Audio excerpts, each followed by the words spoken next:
Welcome back to episode 6 of Pillars of Eternity. My playthrough here, my very first playthrough on this channel. And this is episode number 6. We have arrived at Gilded Vale. I have investigated a little bit in this town. Well, can I get a city map? Town map? Well, okay. I can't. I have met this mage, Yes? Altoh. He's an elf. I helped him fight off some guys that he, well, I don't know, it seemed like he provoked them to fight him, but nevertheless they drew me and pulled me into the combat, so we fought them together.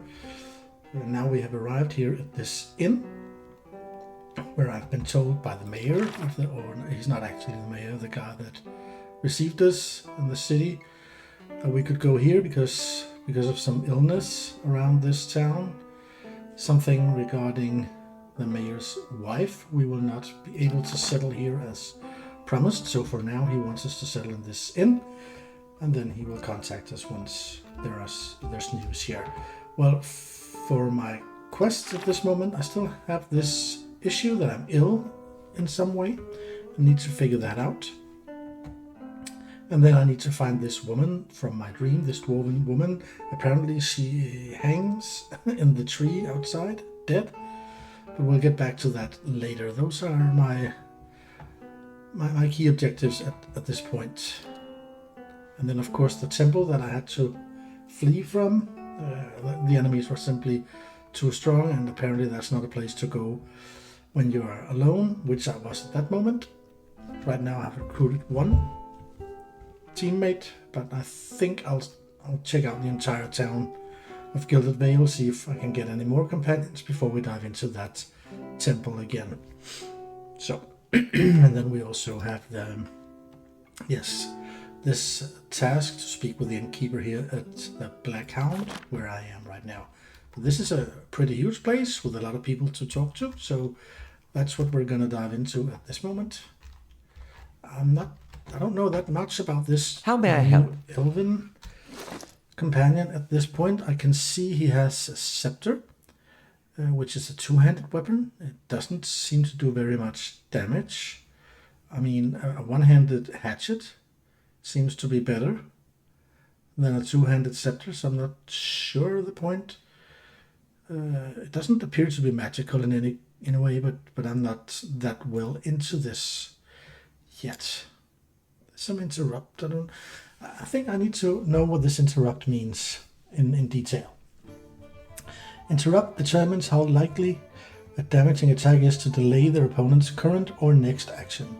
The roll uses an interrupt value from the attacker derived from perception. That is then compared to the target's concentration derived from resolve. A 1 to 100 roll is made adding the interrupt. If the result is higher than the concentration, the target plays a hit reaction and their current action is delayed. The duration of the delay is determined by the interrupt strength listed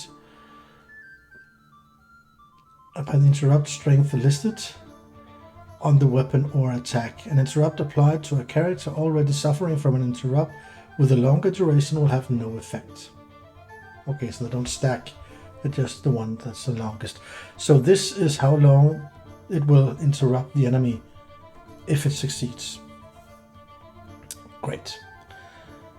So that's what the scepter can do, but again, I don't see why that should be better to carry than, okay, the interrupt is longer, but it's a two-handed weapon. I also have this rapier. Well, I'm not enough into this yet, so I'm not going to switch that much around with the weapons, especially not for a wizard that I don't know very well yet. So I think I'll just leave it as it is at this moment. But as mentioned, he is a wizard, so he also has these 4 level 1 spells he has access to, and can, I believe this number 3 down here is how many spells he can cast. Actually, he knows 5, but has to choose 4 for his spellbook. I think we can see that. Where was it? I saw that. Was that it? In the book, I think. Yeah. Here we can see that we have 4 level 1 spells recorded in the book, in the grimoire, but we actually know 5. Well, I'll dive into that later, but I think I need to do some socializing in this town and build up my party before I start diving too much into how to build each character. So let's check this place out. The floorboards are sticky with spills that no one has bothered to clean.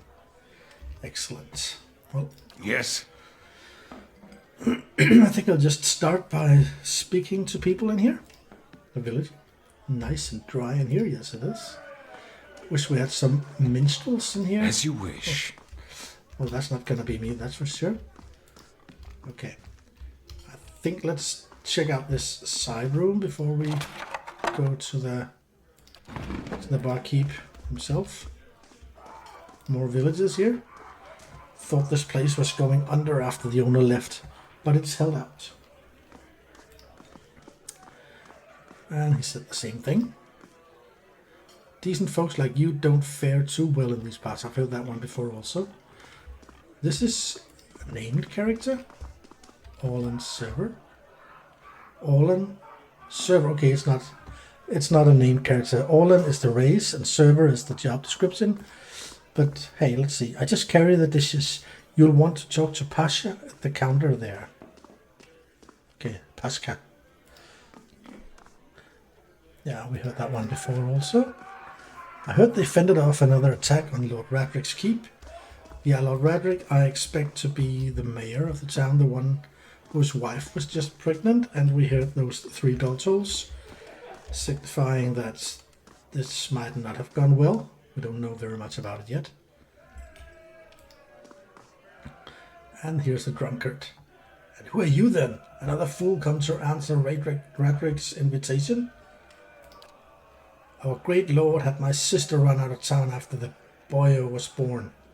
She was the only family I had left. Not sure where she is now. Okay, so Radric has made an invitation for some kind of celebration. And now this drunkard explains that Radric chased his sister out of town after he had a son, probably one that was hollow born. Is that not what we heard before? I think. Blazes, I need another drink. I believe so. Another villager over here. Anyone seen Pearly around? He's usually drinking his head off this hour of the day. Pearly, isn't that the one down from the temple crypts? The one that... No, Pearly was the hunter's friend. The one killed by the bear, wasn't it? Yeah, I think so. Good to see new faces around. Feels like the village gets smaller by the day. Yeah, you're probably right. Oh, we need to investigate the table. Money, thank you. We have money. Oh, so these are actually named characters. Sorry. Selena Vertibo. As you near, you feel a vibrant history contained in the essence of this woman's soul. Voices from its past seem to call out to you. That's the same with that guard outside, with the tree. Reach out. You see a woman emptying her satchel onto her bed, taking stock of her inventory. Potions, bandages, tinctures, and herbs are scattered throughout her room haphazardly. She bites her lip, head tilted to the side, considering. She begins to repack one item after the other, careful deliberation, undercut by shaking hands. Each item has a clearly marked place, but no matter how she repacks it, she isn't satisfied. The shaking worsens as she empties it out once more, and hand held to her mouth. Tears eke from her eyes as she gives up all semblance of order and shoves everything she can into the satchel, grabbing it and running out of the bear house. Straightening her back, she walks to the docks, chin high, eyes hard and red. A gangly young elf offers his condolences, but she can't see him for the ocean ahead of her. She wanders the docks, offering her services as a doctor to any who will listen, anyone heading out on high tide. Less than an hour later, she watches her childhood disappear in the distance, a tiny speck of an island, and tries not to jump. Is her interesting? I don't know if the memories of the person I'm looking at that I somehow gather. But I can't actually speak to her. That's also quite weird. Well, what about Strom Brightblade? It's the same thing, it seems. As you're near, you feel a vibrant history contained in the essence of this man's soul. Voices from its past seem to call out to you. So could it be a soul from a different life, from another person, or is it that person's life? You see a group of young men standing around a makeshift practice target. This man stands in the middle of them, explaining the construction and use of a bow. He holds it up, pointing out each part as he speaks about it and what it does. He then walks away from the target, telling them to remain where they are, and takes his place about 200 feet away. He carefully lines up his shot, explaining what he's doing as he does, and lets the arrow fly. It hits the target dead center, much to the surprise and delight of the boys near it. He smiles, walking toward the boys, talking about proper stance and how to most effectively hold a bow. A noise comes from the tree line near the practice venue, and he stops scanning the woods, blue eyes squinting against the sun. A shadow moves, making its way through the forest behind them. He draws an arrow and lines up the shot, carefully tracking the motion of the hidden creature. Losing the arrow, he wastes no time and quickly grabs another. The boys spin, watching the arrow fly into the forest, immediately lost among the trees. There is sudden, explosive movement in the undergrowth as a deer erupts from the tree line running across the edge of the clearing. The boys laugh, turning to joke with the man about his lousy shot. They stop talking, seeing him holding the bow and leading the deer with a knocked arrow. They drop to the ground as he loses his last arrow, which flies true and strikes the deer right behind its shoulder, piercing heart and lungs and dropping it dead almost immediately. The boys stare at the deer for a few seconds and then slowly turn to look at the man, newfound respect in their eyes. He smiles again and breathes a quiet sigh of relief. Okay. So he wasn't as confident as he would make it seem there, apparently, since he actually feels relieved about it. Oh, why don't you follow me, Aloth? Wasn't it Aloth? Yeah. Yep, you can follow me now, right? You coming? Oh my, this is huge. Well, I think I'm gonna go upstairs first, before I speak with the innkeeper, just to investigate a little bit. Carouser. Wonder what that means. I don't know that word, but I'm not that good at English, so you think we ought to get ourselves red? Grab a drink, friend. Not much else of worth in this town, says the woman from Thane. Hey, we said we wouldn't mention Thane. Okay. So this is the same dialogue. Yep, okay. So grab a drink, they say. Well, we'll see about that. Wow, this place is huge. What's in here? An inn guest? This thing is locked. But that one isn't. Bookcase. 10 years of dawn. 10 years I tilled the Warla's leaf, and 10 years I told myself that living in St. Waidwin's footsteps would bring me rebirth. Each dawn I pray that if thou art in darkness, he shall bring the light, and yet each night would bring the same emptiness. For my decade of living as a simple dye farmer, all I have to show for it is a great deal of purple clothing. Yeah, Eothas has not spoken to us since he appeared as St. Waidwin. It was my hope that Eothas would claim me as his next vessel, but alas, the Child of Light remains silent. Every day I practice the ritual of banishing the shadows of the unfaithful, and every day I work my fields in solitude without sign of Eothas returning. If thou art in darkness, he shall bring thee light, but how long must I remain lost in this long night of abandonment? Is this my punishment for keeping my faith a secret? Is Eothas hiding from me until I shout my reverence for all to hear? Surely he must know that the Direwooddans now hate him and his followers. My countrymen are quick to blame all that was terrible about the Saints' War on those of us still faithful to Eothas. Should they not be angry at the Retzerus soldiers? Do the Direwooddans not realize that to dismiss the god of rebirth and redemption is to prevent all hope of healing? As I pen these words, I know that I must continue to till the die leaf. I will awake each day with hope. If thou art in darkness, he shall bring me light. Each day I will pray that the dawn stars visit me, just as they visited St. Waitwin in his field of Borlas. Will they come to me as they come to St. Waitwin, as a man and two women luminescent and perfect? I'm told they come to presage new times. I'm told many things, and I struggle to find the faith to believe it all. And yet each morning the sun rises in the eastern sky, and each morning Eothas illuminates my simple plot of land, casting away the shadows of the unfaithful in his golden gaze. I thank thee, Eothas, for all the springs I've had and all that will come. I am in darkness. Please bring me light.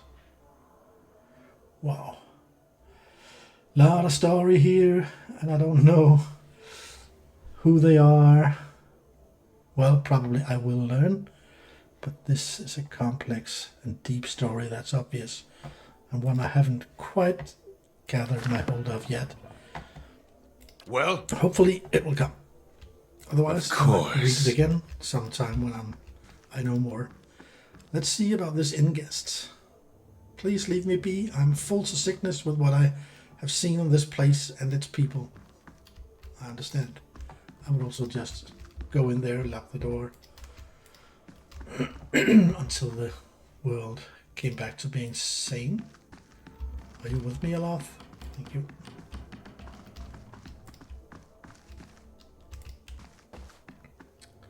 So this one is also locked, but this one was red. I can't see now what it was red. I don't know if that was because it was illegal for me to lockpick it, or just because I didn't have the right skills yet, because I didn't. But I do here, and I don't see anything indicating that I'm not allowed to actually lockpick it. Crammed behind the books is a drawing that shows Eothas and Lord Radric in a compromising position. Okay, so yeah, of course, there's that kind of propaganda everywhere. Another book here, The Direwood, Part 1, Early Colonial History. No other land has such a wild and bloody recent history. From colony to Palatinate to free public, the Direwood has undergone a trial by fire to emerge as a powerful force of the Eastern Reach. Have I read this before? Well, this clings like something I remember. Do I have books down here? No, it doesn't seem like I've read this. Okay, I just felt some recognition there, but anyway, let's go.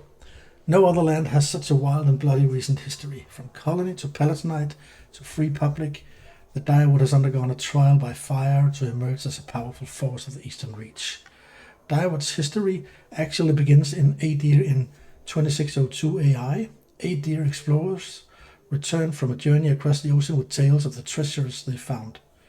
They discovered countless ruins scattered through the forest, as well as plains to the north of the trees that would be perfect for growing Borlas. Borlas. There was a problem, however. The locals were hostile, and there was potential for conflict. The Fekonying of Adir, Fairkönig, first king, okay, knew that this was too good an opportunity to pass up and sent more explorers to scout and map the area. Okay, so the king sent scouts. Exploration continued over the next 20 years. Small groups of exploiters traveled back and forth between Adir and this new world, with a handful of colonists setting up small camps to establish a base for the explorers to work out of. Conflicts with the locals, who the Adirians learned are called the Glanfathans, were rare but frequent enough for the Fairkinning to send a small squadron of guards to help protect his citizens. So the Glanfathans are also the ones we fought in the beginning, I think. These guards established a central base on a river in the western section of the woods. This settlement would eventually become the city of Direford, upon which the modern-day village of the same name is presently built. Once that base was established, the first permanent Aedirian settlement began north and west of the Vale River. Over the next 3 years, thousands of Aedirians made the trek from Aedir to this new land. The Glanfathans, who seemed to revere the ruins scattered through the forest, caused a few problems with some of the settlements, especially those founded near the ruins themselves. Yes, I would expect. So the Glanfathans are the original inhabitants, and they're to protect these old ruins, but the newcomers, the Aedirians, don't care. These were easily taken care of by the colonists with the help of the Imperial Guard.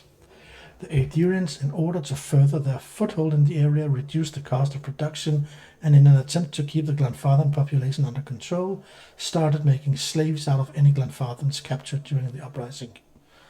This resulted in a great increase in the tension between the two groups. Yeah, for good reason, I would suspect. With the population of the area growing, an official governmental structure was established by the Fairkinning, the king. He appointed several earls to preside over the land and assigned them thanes to help run their territories, and they called the new Grefram the Direford. Direford remained the center of the Imperial Guard for the settlement in Pearlwood Gulf. New Denrut was the true seat of power for the area. Sitting at the edge of the ocean, forests, fertile farmland, and a river that runs from the coast to the White Marsh, settlers flocked to the area, hoping to establish names for themselves.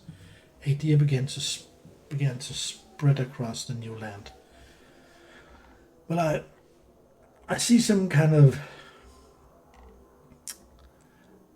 yeah, like in the Old West, when settlers came from Europe, from England primarily, but all over Europe really, settling in the Old West with the original Indians being there, defending their lands and their game, actually, the animals. There's some parallel here to that, so I believe the Glanfathans would be the Indians in that regard, and the Aedirian would be the Western, the European colonists. Well, let's see if we get more info on this later. Anyway, we're going to take it for now, and then I just need to lockpick this thing. I don't know if it just automatically picks the best one or if I have to switch. Yes. It seems like we're equally good at it, so no, we're not. I can't do it. I'm red all over. But, or what? Mechanics 1, lockpick 3. How may I help? But he has... Well, I'll see it done. So yes? Aloth is better at this. I'll have it in no time. And he can actually lockpick it. Though it will cost us 3 lockpicks because he only has I'll have it in no time. A skill of 1 in mechanics. That's rather expensive, but it says we have 11 of them. So let's try it.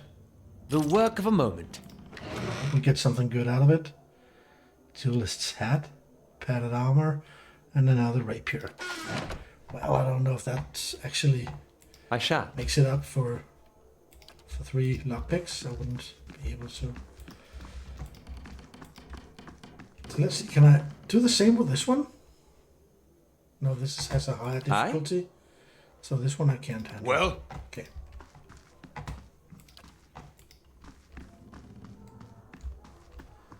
Let's continue down this hallway. See if we can speak with these people. Deslok Nayatep.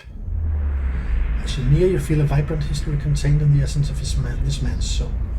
Voices from its past seem to call out to you. You see a man soar through the air, hitting a nearby wall with a nauseating crunch. He doesn't get up.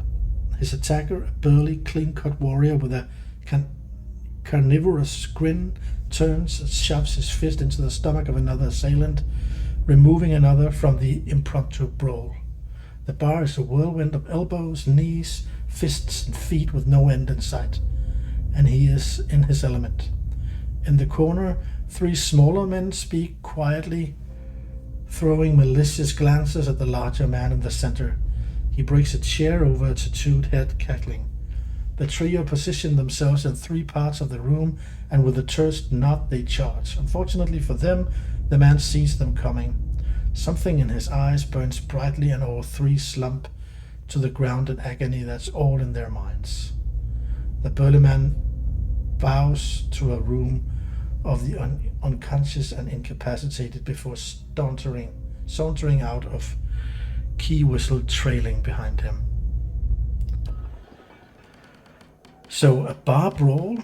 Funnily enough, we are in a bar, and here are 3 people in a corner. Could he be seeing something that's gonna happen? Is he a burly man? Is he a burly man? And how about the other stories I got? The lady from downstairs packing a backpack over and over again. I don't see. Let's try the next one. But this one actually made me think if this is some kind of foresight, seeing the future that will happen at this very place. In a moment, perhaps. Shane shakes Mulrian. As you near, you feel a vibrant history contained in the essence of this man's soul. Voices from its past seem to call out to you. You see an emaciated boy in chains, black holes for eyes, staring sightless at a wall. A man in a dark coat walks in, a scroll and an oddly shaped quill in his hand. The boy glances at him, expressionless, a corpse waiting for animation. The man clucks at him, disapproval clear in his tone. The boy stands, limbs hanging. The man takes the quill and begins to write on the boy's chest, copying sharp, angular symbols from the scroll. The child doesn't flinch as the quill digs into his skin, drawing blood as it goes. The wizard finishes with a flourish and barks some arcane command, setting the symbols to glow dully. The boy cries out, knees hitting the stone hard, his chest burning black and red. Finally, the glow disappears, leaving only hard black scars etched into his skin. He slumps sideways, twitching eyes facing the black of his skull. The wizard grunts, kicking him on the leg on his way out. The boy lies on the floor until dawn, eyes still black like holes, the twitches growing into convulsive shakes. This is hard to add together to make some sense. Sila Amin. Let's see what happens here. You see a long empty road cutting through 2 large crop fields. The air is silent and the land seems too still for early afternoon. This woman walks slowly on the road, leading a horse, curiously looking around. She seems to sense something wrong, but is unable to discern what it is. She stops, sniffing at the air, her nose high. Her brow crinkles, and she casts about, looking for something. The air is clear, no clouds. She sniffs again, still looking around, confusion clouding her face, mouthing a single word. Fire. She looks out across the fields, her confusion turning to fear. She holds her hand up to block the sun from her eyes and scans the fields again. Not finding what she was looking for, she jumps onto the horseback. The fear quickly becomes panic. She kicks, sending the horse shooting down the path, which bends around some trees to where the farmhouse should be. She pulls up short, horror now in residence on her face as she stares at the burned and charred mess that used to be her family's home. Tears well in her eyes as she kicks again, racing to the rubble. Well, again, that... I don't know. Hopefully we'll get... Oh, a black hound? Is that what the inn is named after? That could be funny. These bones are covered in tiny bite marks. Okay, you just simply feed that dog bones. That's kind of extreme. Extreme. The hound stares intently at the covered window, head cocked as if waiting to hear a particular sound. It looks up when you approach and whines a low note, tail wagging slightly. So a sad, lonely dog, lightening up a little bit as I come. Well, let's try and pet it. The dog's tail thumps happily against the floorboards. Well, that wasn't much. Seems sad. Well, it's the same. Okay, so I actually checked out all here, but there's more in here.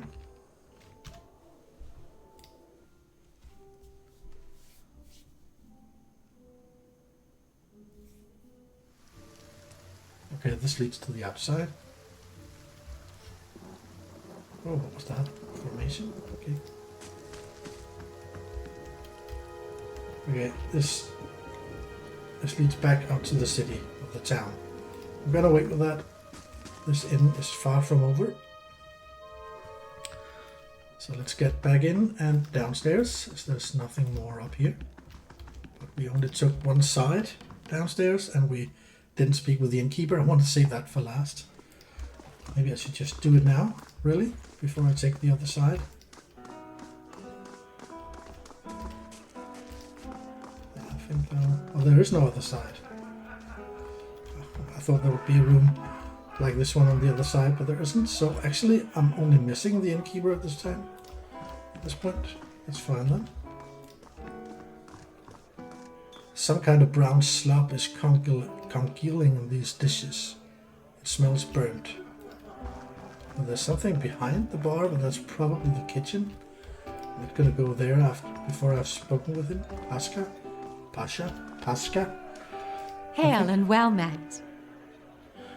Pascha? Hello and welcome to the innkeeper looks up. Oh, it's you. Tenfrith told us what you did for him. It's such a relief to have him back. I can't thank you enough. Oh, Tenfrith is the cook I saved, so he's the one in the kitchen. And you are the innkeeper? Pascha or Pascha? Consider yourself a favorite of the house. Discounts on drinks, rooms. Tenfrith said he wanted to whip up something nice for you. He's already back to work in the kitchen. She laughs. So what would you like?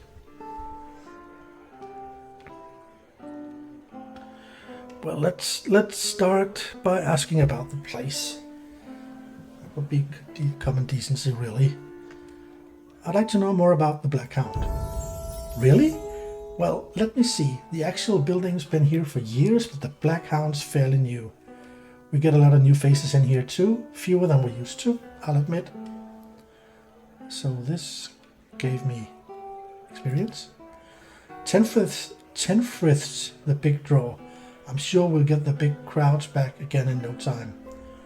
Oh, so you want to win people over in here by serving delicious food? I used to work the tables, actually, until the old owner up and left. Nobody's sure what happened to him. Even left his poor hound behind. Oh, so that's why it was so sad. That's the name, see? The Black Hound. It's still sitting upstairs pinning after him. Poor old girl. Yeah, I met her. Sad dog. The place ended up in my hands somehow. She laughs. My very own inn. A lot of hard work involved, but it's been worth it so far. So the previous owner just simply left and left it all to her. Something's missing to that tale. Please sit where you like. Would you like a drink or a room? We have 2 available at the moment. I'm afraid we can't offer much more by way of good meal today. She sighs. Unless you're fond of cold porridge. I could use some reliable help. Do you know of anyone looking for work? Oh, well, I wouldn't say I can speak from experience, but we do have certain sorts coming by looking for work from time to time. If you want to hire someone on, I'd be happy to send them your way. Yeah, I would like to hire someone Let me see what I have to work with. Oh, so these are... No, I'm not gonna hire some random dude. I want real party members. Can't give me that. This is also rather expensive compared to what I have. So I guess this will be a no thank you for now. Maybe later. Oh, we actually gained a level. But let's wait with that and just talk to Pascal. Greetings. The innkeeper smiles brightly at you. Hello again. Come to rest your feet a while. Okay, so I can... I'd like to hire some help. That I won't do. Could I see what you have for sale? I'm sure you'll find something to your liking. We have the finest cook in the Direwood. So she sells food. Which is quite obvious as she is an innkeeper. Well, I'm not in need of any of this as we speak. I have a maximum of... Oh, these could be... I can also sell stuff here, right? Stuff I don't need. What kind of armor is I love wearing? DR6. And I'm a DR9. Is this... This is also medium armor. That's quite rare for a wizard, or what? Oh, I didn't mean to... Greetings. I want to do some trading. But mostly just for selling off gear, really. Because I don't need these.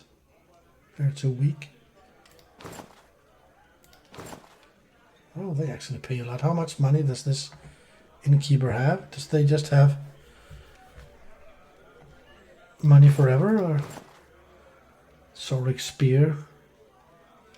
It actually has quite a high damage. Oh, I'm not sure what to sell here. Hammer and chisel. I see I can use that sometimes. Lockpicks are important. And the weapons I don't know about yet, and the shields neither. Can I sell from my stash also? But these are ingredients that can be used for crafting, so I won't sell those. But this, I think, won't matter, because I already read that.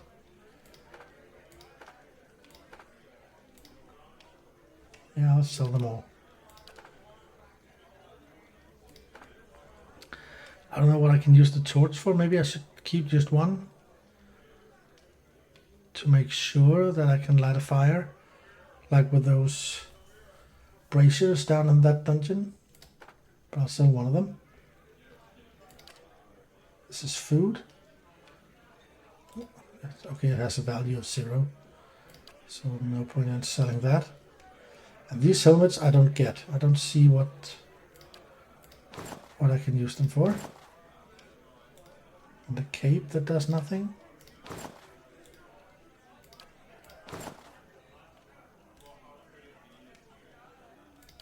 Huh, away with that.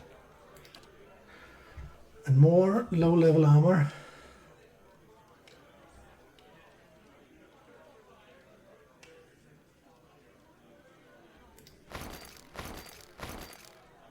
This one, probably keep.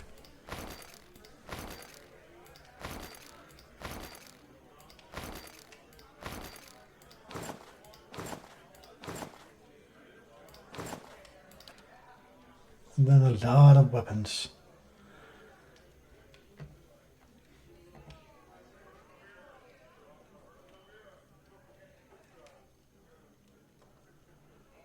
Well, I don't know. I think I'll keep the weapons for now. So I sold all that and now I have a lot of money. That's fine.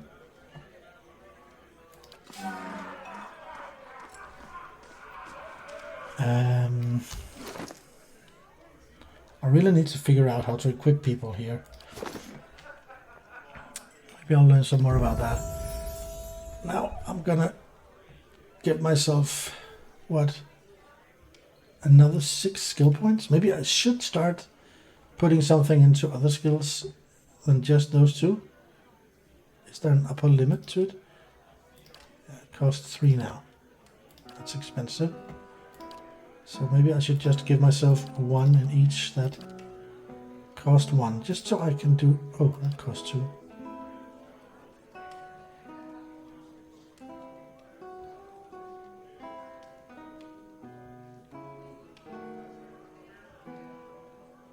But I'm not sure I see the point in getting stealth or lore, because it still says 0, even though I bump it up.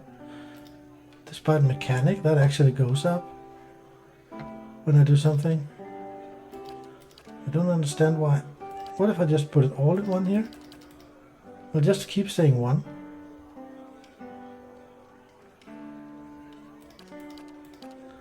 This is confusing me. It's confusing me that it doesn't add up when I...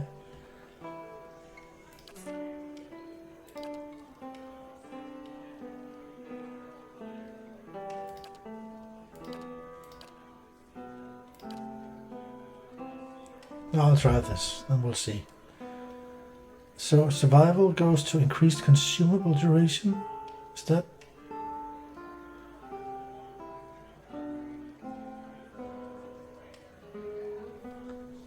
Wow, this is so complex. I don't. Okay, and now I get another one of these. Barbarian ability. Now I have to choose a barbarian ability. The last time I could choose between the barbarian ability and an offensive and a defensive and a utility. Now it has to be a barbarian ability. Frenzy? Isn't that what I already have? Oh, that's the one I didn't choose in the beginning. That's right. Okay, Savage Defiance. The barbarian shadows his or her own irrepressible determination, regenerating a larger amount of endurance. So when he does this, he heals himself over time. Blooded causes the barbarian to lash out when in pain, granting a bonus to damage for as long as his or her endurance is below 50%. Wild Sprint, the barbarian becomes able to charge with reckless abandon, allowing him or her to ignore the movement stop of engagement and gain bonuses to all defenses against disengagement attacks. 3 per rest. Okay, so that's not an encounter tracked thing. I get a plus of 3.5 move speed, plus 12 defense when disengaging. I'm not disengaging. Not stopped by engagement for fun. Yeah, I'm not sure what to do. Frenzy. Actually, I do like that, but this reduction in deflection also scares me a little bit. But improved attack speed, improved might, constitution. I think I'm going to go for the frenzy. Yeah. I'll take that one. Alright. That was Malagant. Then I also have a Loth. This is completely new. Oh, everything is lore with him. Lore represents a character's accumulated miscellaneous knowledge and trivia, often of occult or esoteric topics. Outside of conversations and scripted interactions, lore is used to activate scrolls. Higher lore value allow the character to use higher level scrolls. Yeah, that makes sense. And he's very high on this.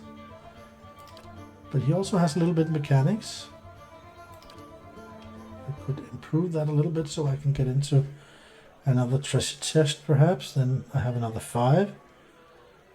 Survival. Athletics. But here we see the lore actually improving. No. I don't get it. And stealth doesn't improve. I like the survival part here, and I think I'll put lore all the way up to... Is that too high? Let's go for it. And now I need to choose 2 level 2 spells. Whoa, there's a lot. Wow. So much to choose from here. Bewildering Spectacle. Creates a bizarre and perplexing visual distraction, confusing enemies in the area of effect. How often can I use them? Oh, these are These are tracked by spell slots, right? So I have a fixed number. So I can't use these over and over.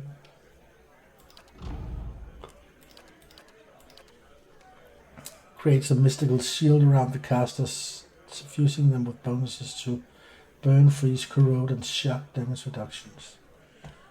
Interesting. Combusting wounds causes enemy wounds in the area of effect to ignite, inflicting additional burn damage over time each time they are wounded. Wow. That seems...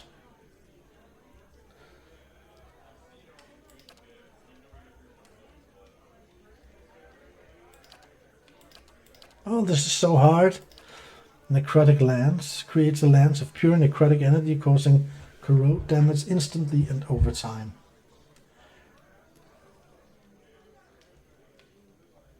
So should I go for just plain damage or mirrored image? Creates duplicates of the caster to distract enemies, granting a high deflection bonus which is reduced with each hit taken.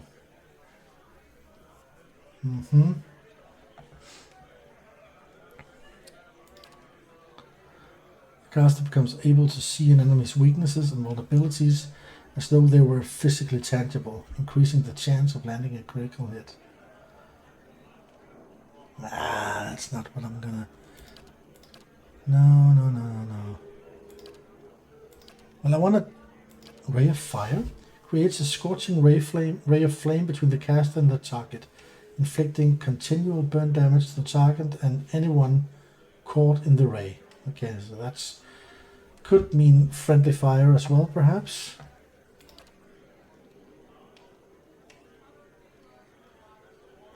I like the Necrotic Lance. I think I'm going to go for that. And then I need something else than straight regular damage. How about the web? Spins a resilient, vicious web throughout the area of effect, leaving the unfortunate victims stuck inside. So I can trap them with this web for 3.9 seconds. I like this combusting wounds. So if their wounds will causes enemy wounds in the area of effect to ignite, inflicting additional burn damage over the time each time they are wounded.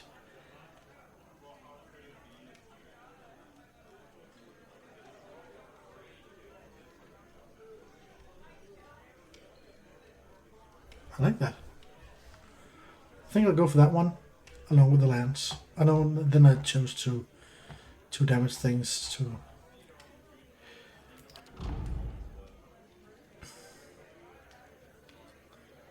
This can confuse people, but...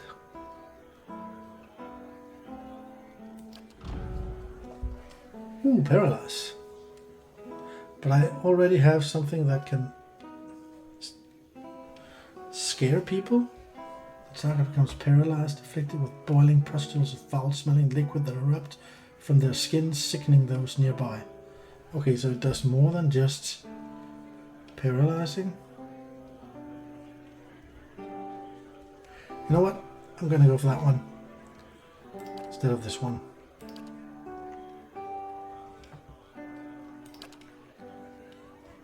Great. Let's see how it works out. How may I help? Well, But was I done Good with day her? to you.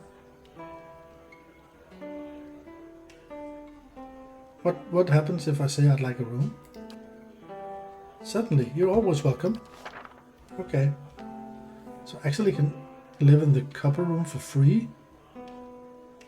The common room, not the copper room. Inns allow characters to rest without using camping supplies. Cheap rooms are usually available, but if you have copper to spend, you may consider the more expensive options. The bonuses they provide last for a long time and affect the entire party. So this lasts for 2 rests, gives 1 perception, plus 1 to perception mechanics, and this one plus 2 to result. Wow, so much here to consider also, not just resting. But I'm not going to rest now. I just As you want to wish. check it out. Let's talk to this cook that I don't remember the name of. Tenfrith? Is the name? Oh, hello. What did that mean? Is that stealing? I hope not. It looked like stealing. Spoons hang by the fire, coated in brownish gunk. Let's see what Tenfrith has to say. Ah, it's you, my savior. He makes a sweeping gesture to indicate the kitchen around you. It's so good to be back. Do not think I will let this go unrewarded. I have decided that you have earned the right to learn one of my most closely guarded secrets, my dearest recipe. After this, you will eat nothing else. A savory pie to keep you hale and hearty. May it serve you well in your travels. So I learned a recipe. Where was it I could see those? Crafting? Food? Yeah, okay, I know. Actually, I know 5. Oh, I haven't agreed. Okay. So what can I get from this? A delicious smelling pie with a golden crust and a meat filling, guaranteed to leave one feeling battle ready. How? Okay, so this is what it does when I eat it. Plus 10 to max endurance, plus 1 to... Whew, there's so much. This is food. Can I make poisons? Well, not poisons, potions. Actually, I can make one level 2 potion. I'll look at that in a moment. Oh, scrolls also. Let's look at the potion first. It was a level 2, right? Potion of iron skin. Plus 8 damage reduction until hit or critically hit. Artificers generally refrain from listing the ingredients involved in the creation of these potions, citing decorum. In any event, they give the imbiber's skin a tough and durable quality, making them less susceptible to damage. How long does it last? It works instantly, but for how long? Doesn't say. Does it? Oh, it says until hit or critically hit. So it can last for a very short time, really. Okay, let's check out the scrolls. We can make a fan of flames. Oh, it also costs money to create these things. I need to create a cone of fire in front of the caster, causing burn damage to anyone in the area of effect. See, this could be great.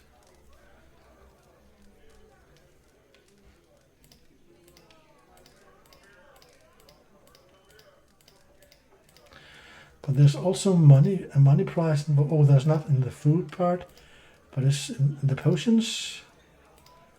And in the scrolls you pay money as well, and I don't have that much. So this would be very expensive.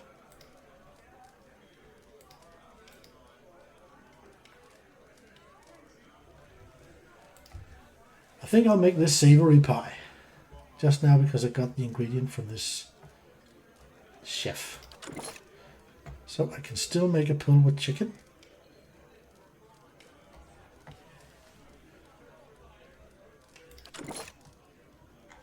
So now there's no more food I can make.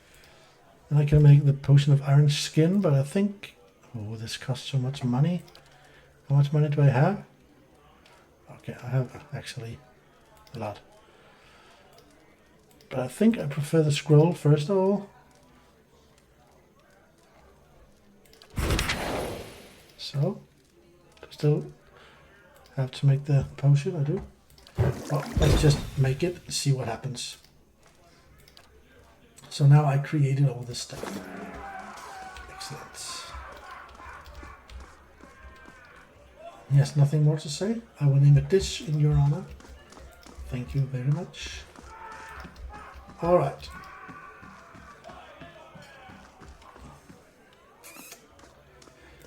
I think I'm done here for now. I'll go back out to the town or the village. It's obvious that I need to go through my equipment and stuff before I venture out on adventures. But I want to gather bigger party first, and then I'll look into that afterwards. So this is where I came out when I was upstairs. Did these people stand here before? This was where the battle was. Didn't they die? We'll find out. Villager? What is it? As you wish.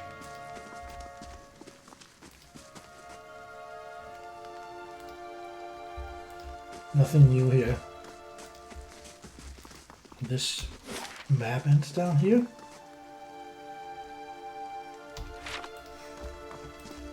So let's check out what was outside on the top level at the end.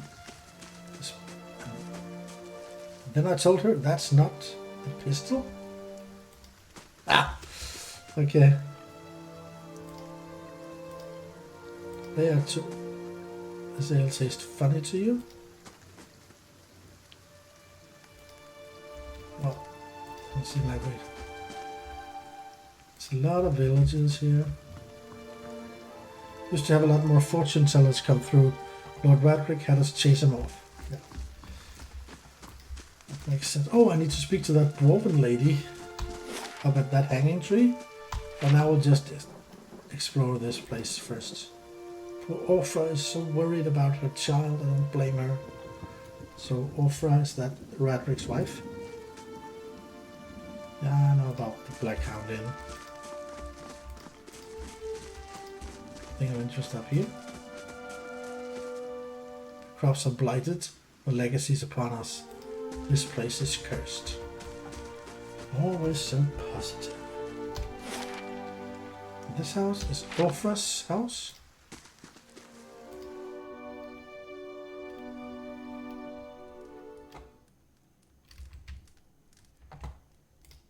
Oh, this. I think it's cheating, not cheating, stealing. If there's masks, I need to be able to keep an eye out for that. I think that's what it means. This worn, dog-eared book is titled Travels Upon the Siltglass Sea. There's an etched illustration of a vast finned Leviathan. So everything here would be stealing. Let's see what you have to say. A dark wooden woman is standing in front of the fireplace, humming a quiet tune to herself, or perhaps to her unborn child, for she's clearly quite pregnant. She turns her head slightly as you enter. Hail and well met. Well, finally I was starting to think. The woman makes a startled noise once she turns around and sees you. Oh, I'm sorry, I was expecting someone else. She gives you a cautious smile. Can I help you?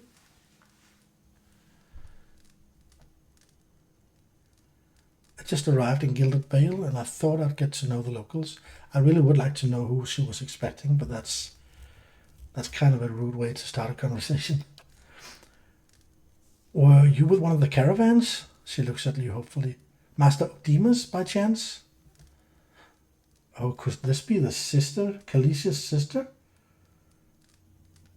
She talked about a sister in the city.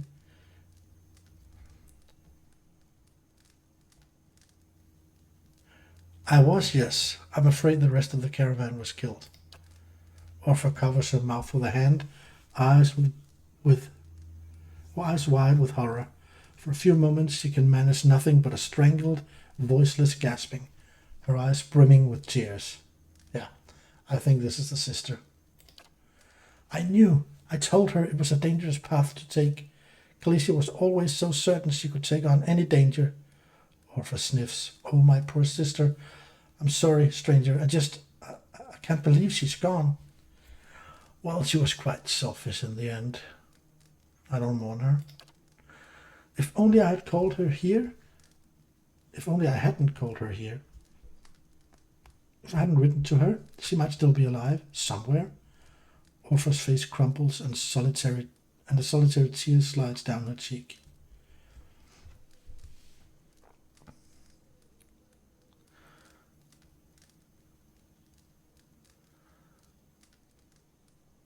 Is there anything I can do?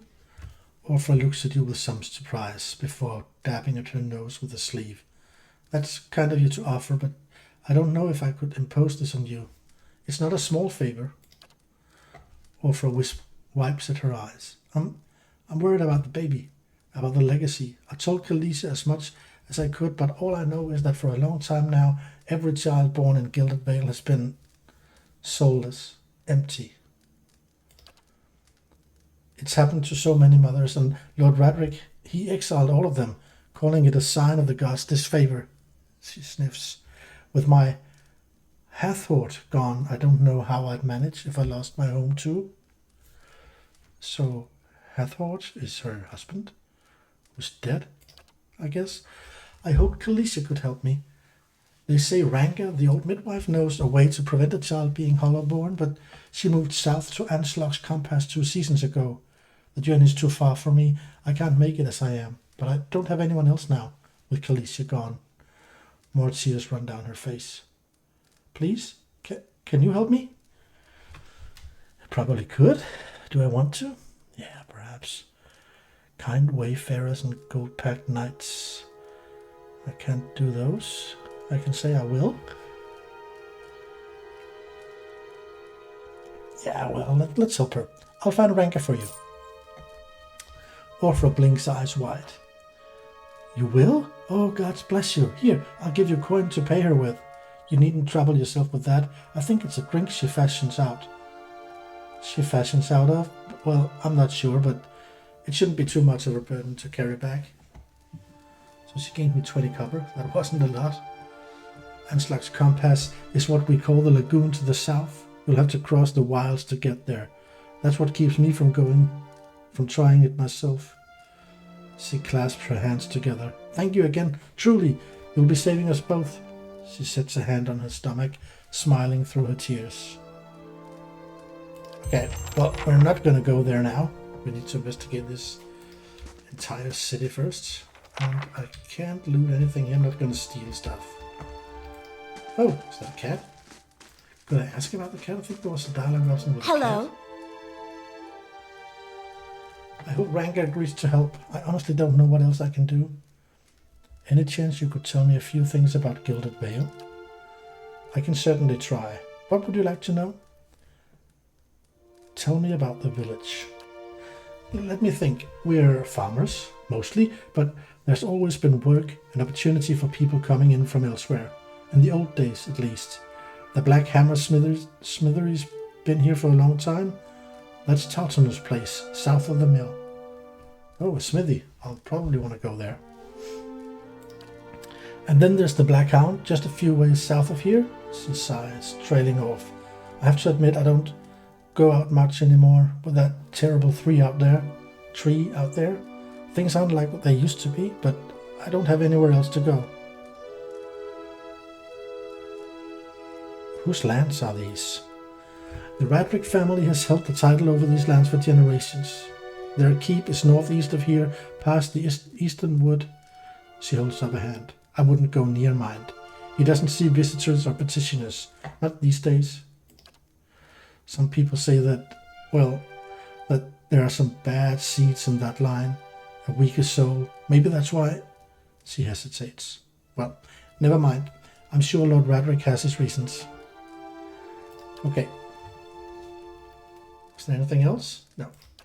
Don't go visit him, they say, but I bet I'm gonna visit.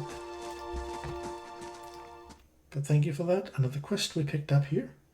And we are closing in on the end of this episode as well. I would like it to be... Maybe it makes pretty good sense that we ended here. Now that I've handled all the... Oh, there's people here.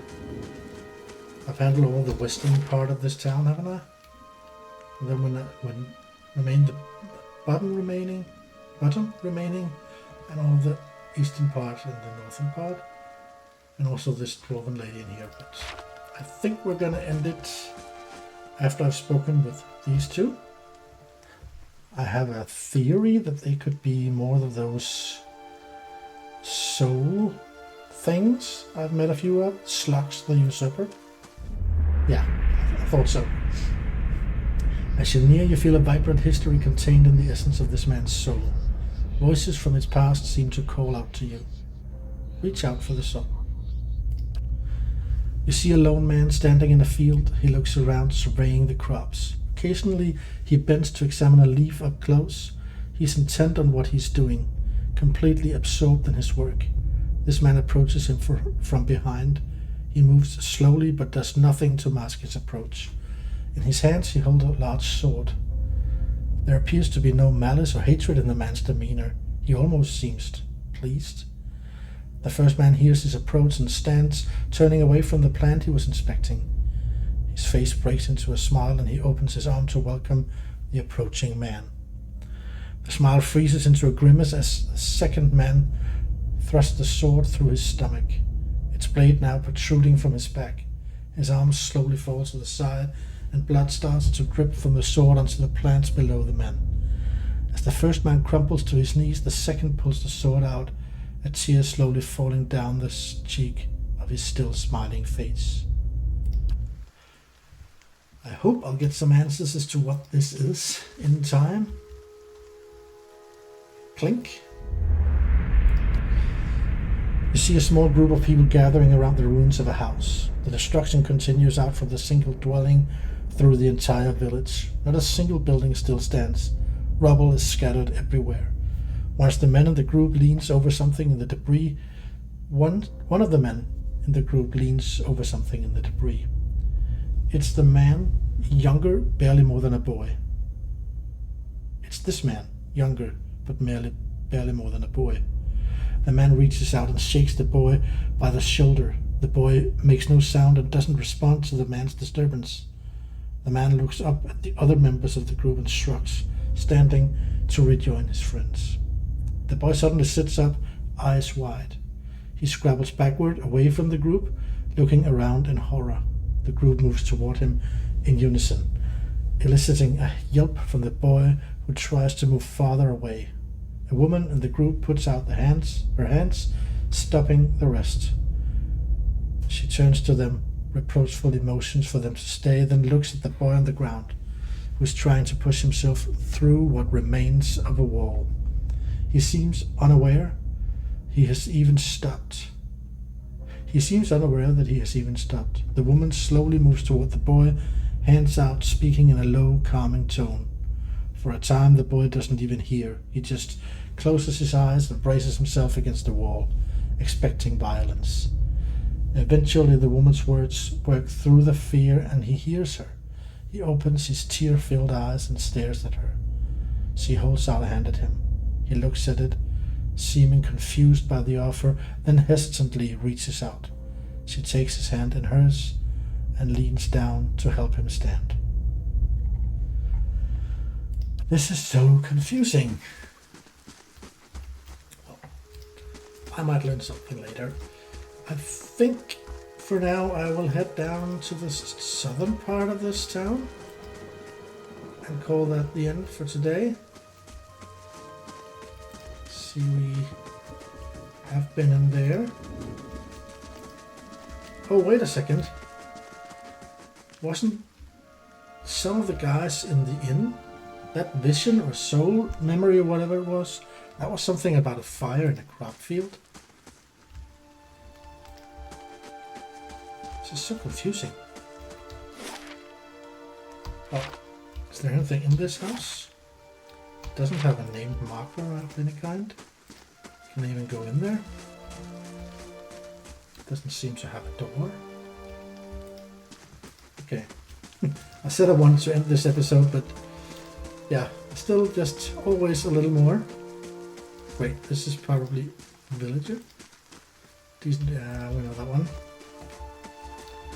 Doesn't appear to be any entrances to these houses, so maybe it's just...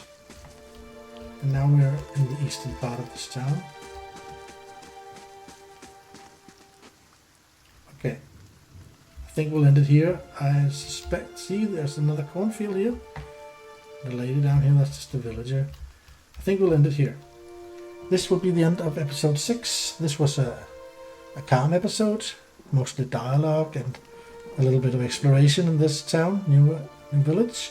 No combat. We'll see to it that probably happens the next time. The next time I want to check out the rest of this place.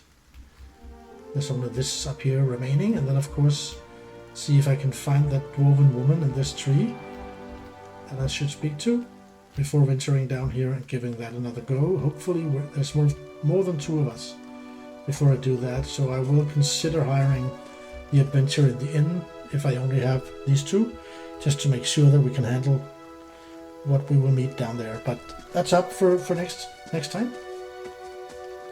Let's end it here. I'll see you again soon in episode 7. Thank you for watching.